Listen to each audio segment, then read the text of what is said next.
நாங்கள் பார்த்தீங்கன்னா எங்கள் பஞ்சாயத்துக்கு தேவையான மின்சாரத்தை பஞ்சாயத்தே தயார் பண்ணுது. 3 வருஷ காலத்தில் 40 lakhs rupees நான் சேவிங்ஸ் பண்ணியிருக்கேன் என் பஞ்சாயத்தில். இந்த 40 lakhs சேவிங்ஸ் பண்ணி 1,15 லட்சம் பேங்க்கில் கடன் வாங்கி 1,50 லட்சத்துக்கு 350 கிலோவாட் விண்மில் அமைச்சு அந்த விண்மில் இருக்கிற பவர் தான் பஞ்சாயத்துக்கு நாங்கள் யூஸ் பண்ணுறோம்.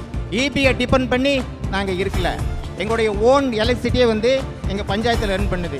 All basic facility empowerment and poverty reduction, பெண்களுக்கு அதிகாரத்தை வழங்கி வறுமையை குறைக்கும் திட்டம் மிகவும் சிறப்பான முறையில் பைலட் வில்லேஜா இந்த தமிழ்நாட்டில் வந்து பைலட் வில்லேஜா பண்ணியிருக்கோம். அந்த விண்மில் வந்து நேஷனல் லெவலில் லோக்கல் பாடியில் முதல் விண்மில் ஓடுந்துறை பஞ்சாயத்தில் தான்.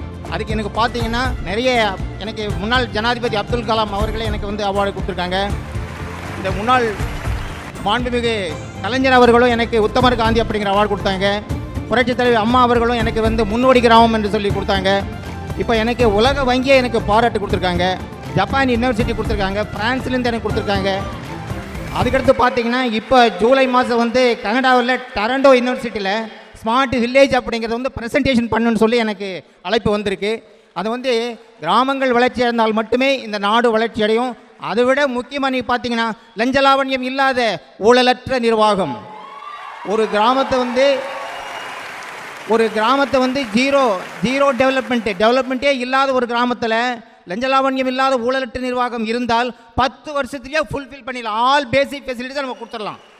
நீங்கள் சர்க்கார் பணத்தை அதாவது அரசாங்கத்தை மட்டும் என்றைக்கு நம்ம குறை கூற வேண்டியதில்லை. நாம் முதல்ல நல்லா இருக்கான்னு முதல்ல நம்ம பார்த்துக்கணும். சர்க்கார் கொடுக்குற பணத்தை 100% உபயோகத்துக்கு நீங்கள் கொண்டு போனீங்கன்னா 10 ஆண்டு காலத்தில் ஒரு நகராட்சியாக இருந்தாலும் சரி, மாநகராட்சியாக இருந்தாலும் சரி, வில்லேஜாக இருந்தாலும் சரி, டவுன் பஞ்சாயத்தாக இருந்தாலும் சரி, 10 ஆண்டு காலத்திலேயே அடிப்படை வசதிகளை முழுமையாக கொடுக்க முடியும் என் உண்மை.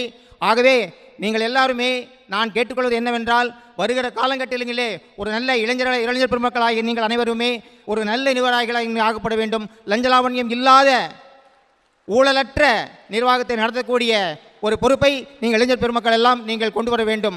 அப்போ தான் இந்த நாடு உருப்படியாகும். இல்லைன்னா உருப்படியே ஆகாது. ஆக இளைஞர் பெருமக்கள் ஆகிய உங்களுக்கு எனது மனமார்ந்த நன்றியும் பாராட்டும் தெரிவித்துக் கொள்கிறேன். நன்றி, வணக்கம். ஐயா, ரொம்ப ரொம்ப நன்றி. அந்த வேட்டி சட்டையில் சிரிச்சபடி ஒரு ஆனர் வாக் எங்களுக்காக எங்கள் ரேம்பில்